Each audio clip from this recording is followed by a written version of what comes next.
The California legislature, as well as Congress, have realized that data breaches and hacking and identity theft are a massive problem in the United States.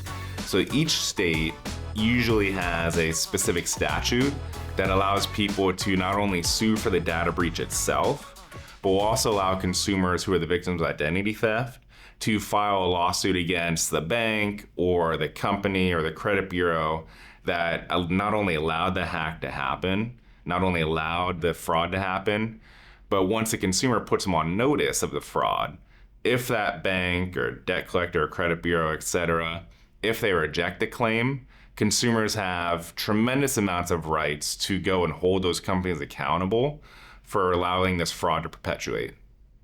In terms of the fraud, finding the fraudster or the person who did it is really not going to be successful. So think about how these frauds are happening.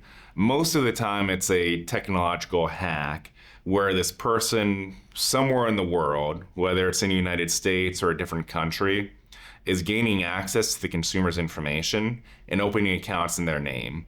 Finding them realistically is a pretty low probability. Sometimes we do, sometimes we don't.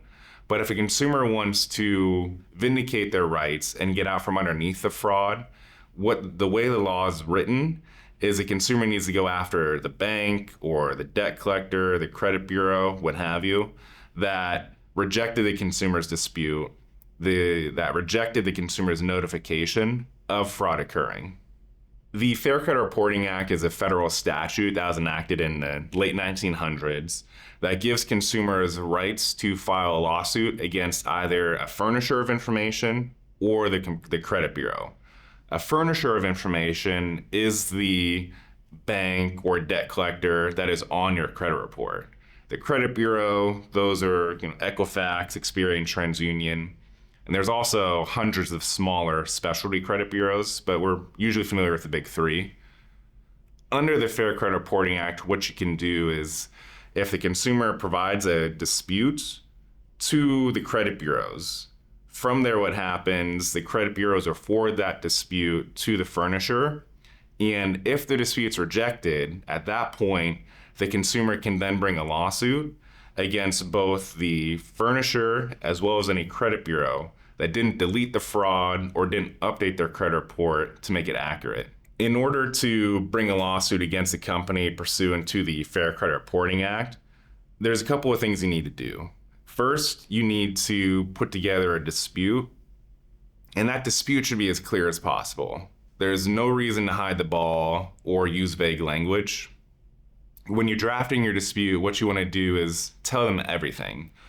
Tell them what is wrong with the credit report, how did you learn about it, and how do you know that it's inaccurate. Also include documents. So if this is an identity theft situation, get a police report, get a fraud affidavit from the Federal Trade Commission, the FTC, and anything else that can show, this is not your account or this is not your charge. Provide all of that to the credit bureaus. And after that, if it's rejected, at that point you have standing to come bring a lawsuit. And the great thing about these lawsuits is that consumer attorneys don't charge you anything. These cases are handled on a contingency basis. And what that means, if we win the lawsuit for you, then we all get paid. And we split whatever award or recovery there is. If we don't win, you don't pay us anything.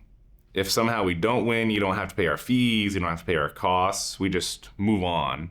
So the incentive for you is that you can get this fixed at no cost, you'll get a clean credit report, get the fraud to go away, and ideally we can put a good amount of money in your pocket.